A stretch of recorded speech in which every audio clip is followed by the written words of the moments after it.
Hello, dear students. Today's chapter is Landscape of the Soul, which is written by Nathalie Troveroy. ये एक art form की story है और ये थोड़ी सी डिफ़िकल्ट है और ट्रिकी है, but if you concentrate and if you listen carefully then you will easily understand the chapter. ये आपकी टेक्स्ट बुक हॉर्नबिल से ली गई है, क्लास 11th की। इसमें जो राइटर हैं उन्होंने क्या, लेडी राइटर हैं, इन्होंने कंपेयर किया है western paintings that is European paintings को Asian paintings that is Chinese painting से कंपेयर किया है कि दोनों पेंटिंग के फॉर्म में क्या डिफरेंस है। Now let get started. A wonderful tale is told about the painter Wu Daozi who lived in the 8th century. तो एक बहुत ही अच्छी कहानी बताई जाती है पेंटर वू डाओजी के बारे में, जो कि 8वीं सदी में थे।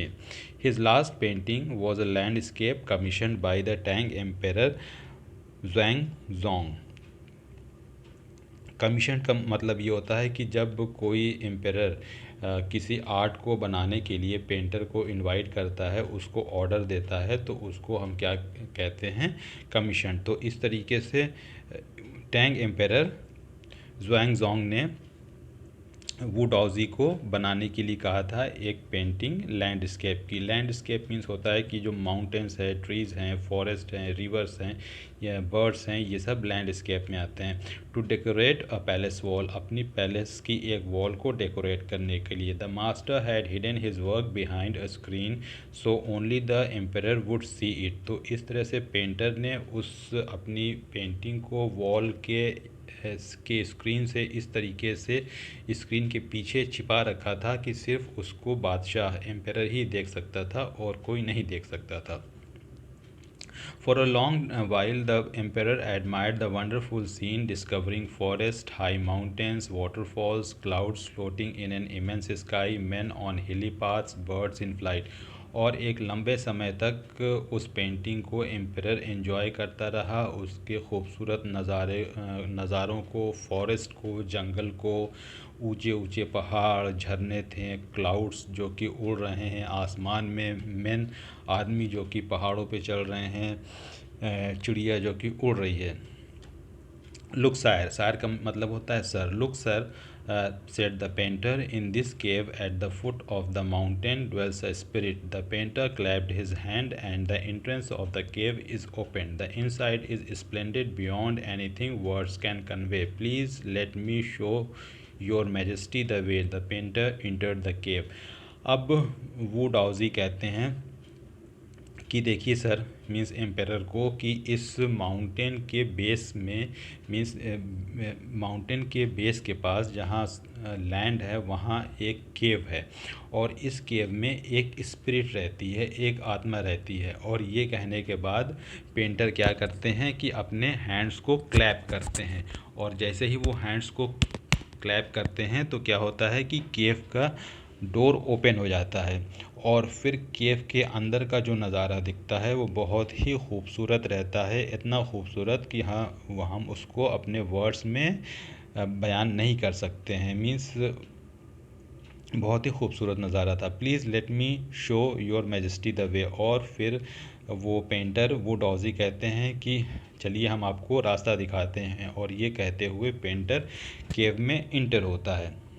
But the entrance closed behind him, and before the astonished emperor could move or utter a word, the painting had vanished from the wall. No, not a trace of Wu Daozi's brush was left, and the artist was never seen again in this world.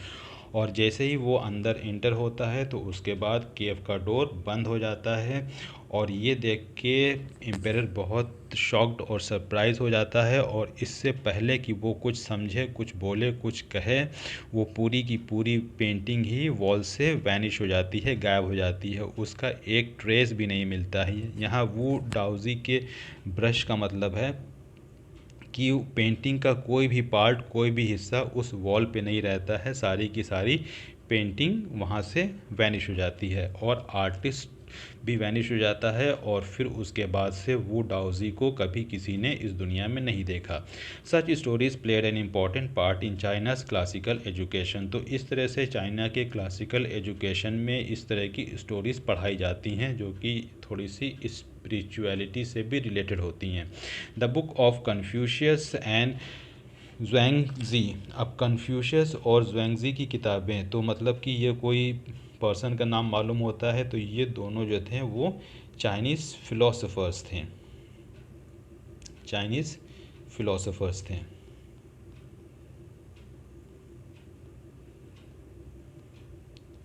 ये Chinese फ़िलोसोफर्स थे। तो इन्होंने जो भी books लिखी थी तो उसमें इस चीज़ को लिखा था बेसिकली जो स्पिरिचुअलिटी थी उसको लेके, और यही वहाँ के स्कूल्स में पढ़ाया भी जाता है। They help the master to guide his disciple in the right direction. तो इस तरह से जो मास्टर हैं उनको एक हेल्प मिलती है कि अपने डिसाइपल्स को, अपने प्यूपल्स को, अपने स्टूडेंट्स को, प्यूपल मतलब स्टूडेंट्स को सही मार्ग दिखा सकें। बियॉन्ड द एनेक्डोट, एनेक्डोट का मतलब होता है एक छोटी सी कहानी किसी रियल पर्सन की, मीन्स जो पर्सन है वो रियल है, मीन्स हकीकत में वो पर्सन है। बियॉन्ड द एनेक्डोट, अब इस एनेक्डोट के परे, they are deeply revealing of the spirit in which art was considered. तो ये जो चाइनीज़ आर्ट फॉर्म है ये स्पिरिट को शो करते हैं।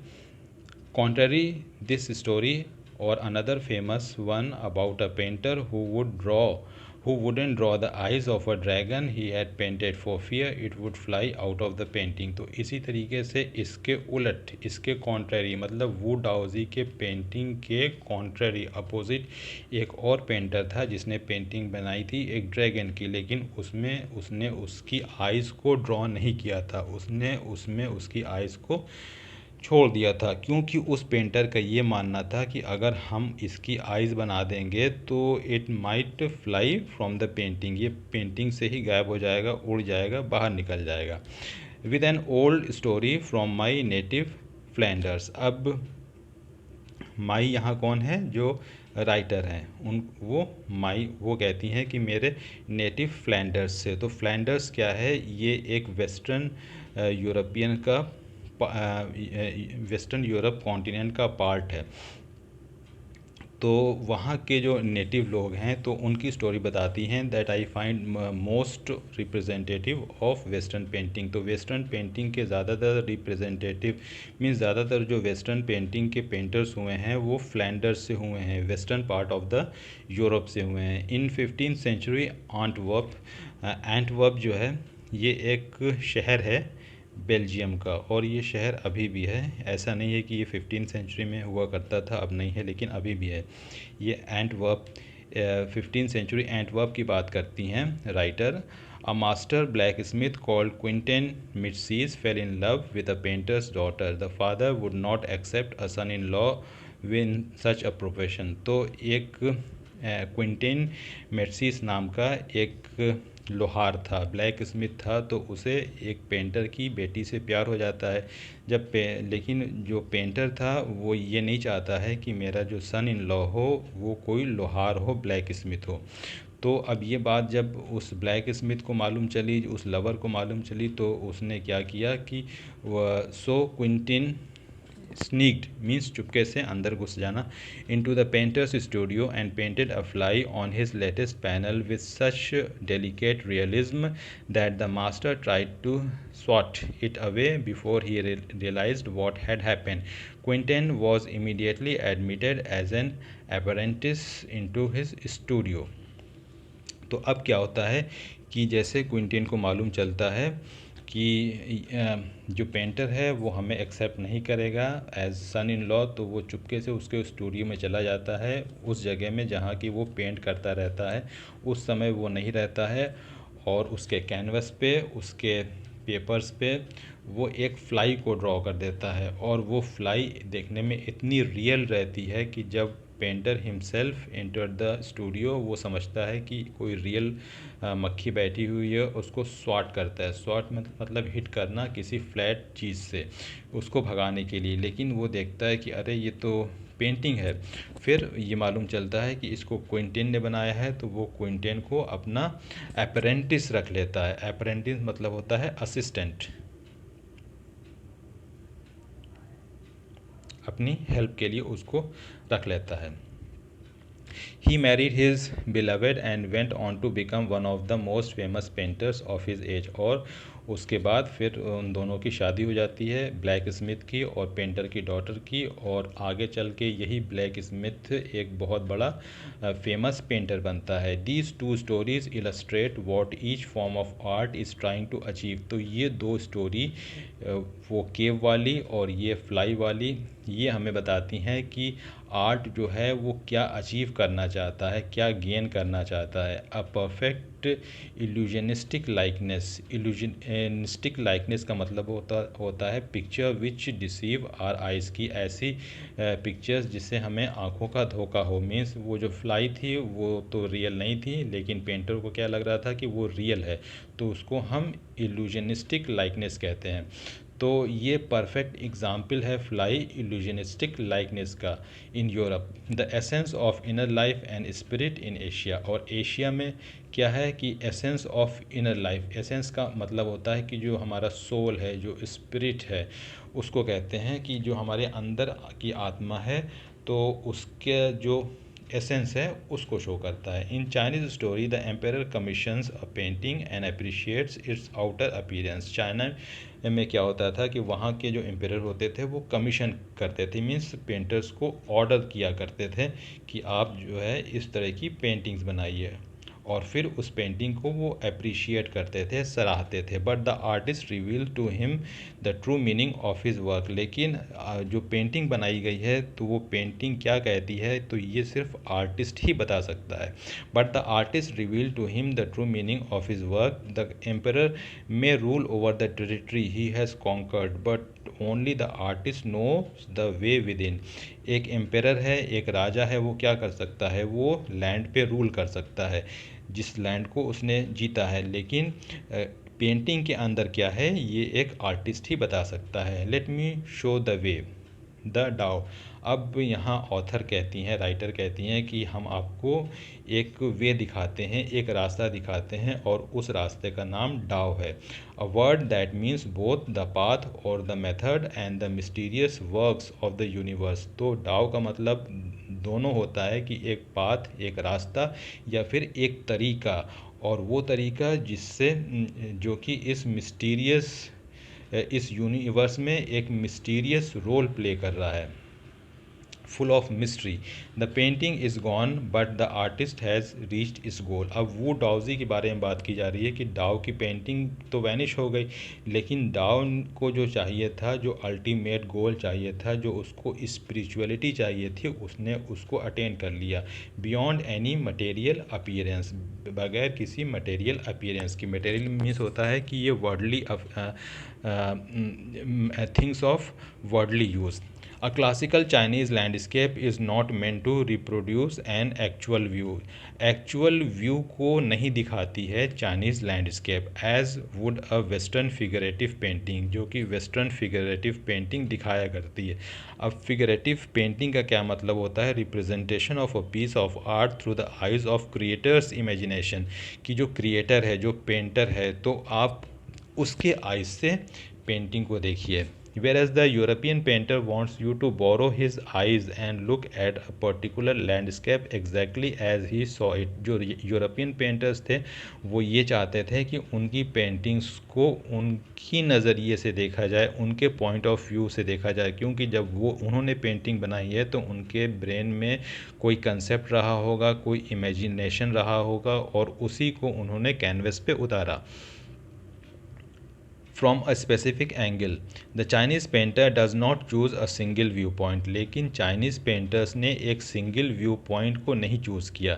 His landscape is not a real one and you can enter it from any point। तो उनके लैंडस्केप में, चाइनीज़ पेंटिंग्स में आप कहीं से भी एंटर कर सकते हैं। Means you start thinking and you start imaginating from anywhere, और फिर उसके बाद आप यू कैन ट्रेवल, फिर आप उस पेंटिंग में पूरी तरीके से समा जाइए। The artist creates a path for your eyes to travel up and down then back again in a leisurely movement. Leisurely means होता है लेजली, मीन्स एक तरह से आराम से भी होता है कि कोई जल्दबाजी नहीं है, आप अच्छे से अपनी इमेजिनेशन का यूज़ कीजिए।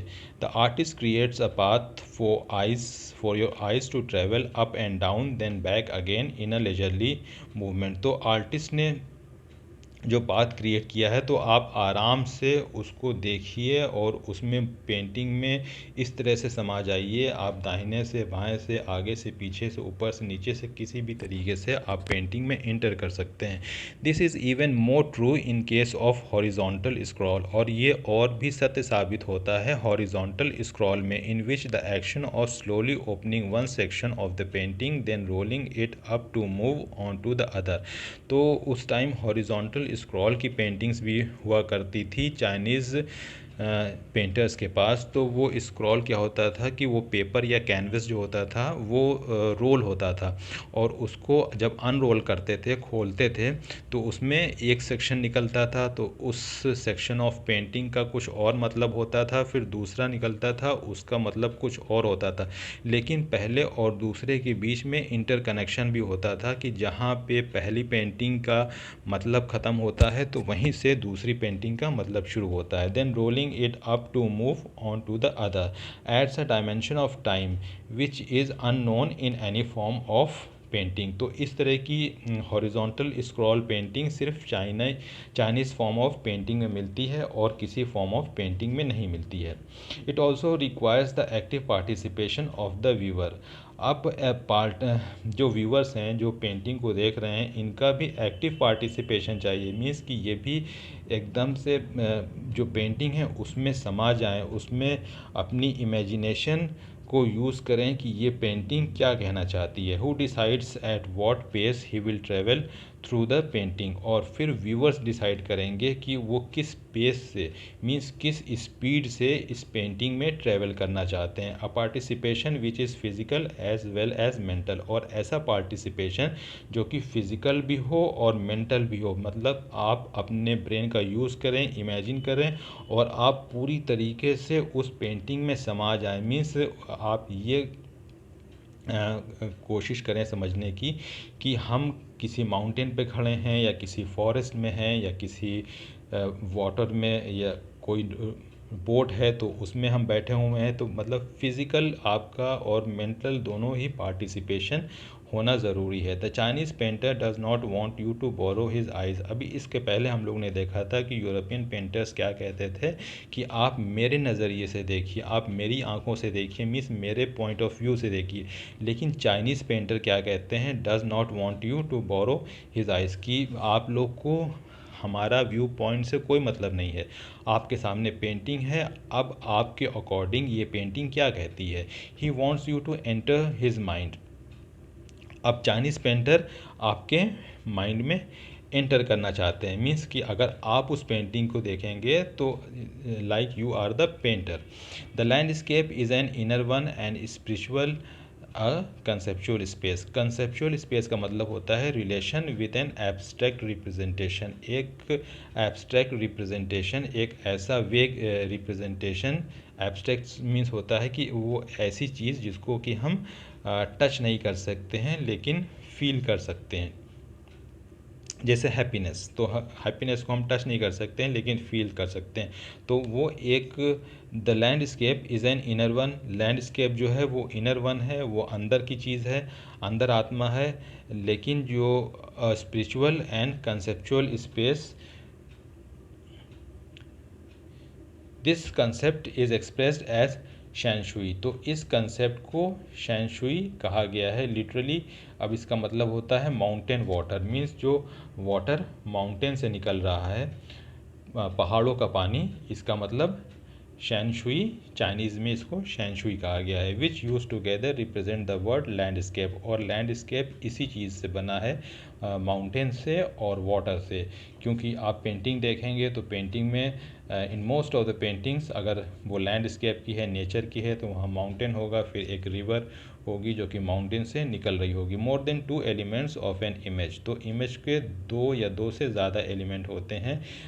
तो अब 2 एलिमेंट तो यहाँ हो ही गए, एक वाटर है, एक माउंटेन है। These two represent 2 complementary poles, और ये दोनों 2 कॉम्प्लीमेंट्री पोल्स को रिप्रेजेंट करते हैं। कॉम्प्लीमेंट्री पोल्स मतलब ऑपोजिट पोल्स, एक अगर नॉर्थ है तो दूसरा साउथ है, एक अगर ईस्ट है तो फिर उसके बाद वेस्ट है। रिफ्लेक्टिंग द डाओइस्ट, और ये डाओइस्ट को रिफ्लेक्ट करते हैं। डाओइस्ट मतलब जो चाइनीज़ फिलॉसफी ऑफ डाओइज्म है, तो उसको राइटर ने डाओइस्ट से रिलेट किया है। तो डाओइस्ट का जो डाओ का जो व्यू था यूनिवर्स का। द माउंटेन इज़ यांग, तो अब अकॉर्डिंग टू डाओ माउंटेन क्या है, वो यांग है, यांग कहा गया है। Reaching vertically towards the heaven, heaven की तरफ वर्टिकली गया है, स्टेबल है, वार्म है, ड्राई है इन द सन, सन की रेस पड़ने की वजह से। While the water is yin, water को यिन कहा गया है। Horizontal and resting on the earth, fluid, moist and cool, water हमेशा किसी भी फॉर्म में होता है वो कैसा रहेगा, हॉरिजॉन्टल ही रहेगा, वो ज़मीन से लगा हुआ रहेगा। तो वो क्या है, कूल है, मॉइस्ट है, मीन्स वो नम है, ठंडा है, और वो फ्लूइड के फॉर्म में है। The interaction of yin the receptive feminine aspect of the universal energy, और यूनिवर्सल एनर्जी का एक एस्पेक्ट जो है वो फेमिनिज्म भी है। जैसे कि मैस्कुलिनिटी है, वैसे फेमिनिज्म भी एक यूनिवर्सल एनर्जी का एस्पेक्ट है। और फेमिनिन जो एस्पेक्ट है वो हमेशा रिसेप्टिव रहता है। It's and it's counter part Yang, active and masculine, और इसका काउंटर पार्ट जो है जो मेल है वो एक्टिव है और मैस्कुलिन है। Is of course a fundamental notion of Daoism, और यही डाओइज्म का फंडामेंटल नोशन है। नोशन मीन्स होता है आइडिया, बिलीफ या फिर नेचर। तो यही आइडिया है डाओइज्म का। What is often overlooked is an essential third element. अब जो हम चीज़ों को नज़रअंदाज कर देते हैं या जिस चीज़ों को हम नहीं देख पाते हैं, नहीं समझ पाते हैं, वो क्या है, थर्ड एलिमेंट है।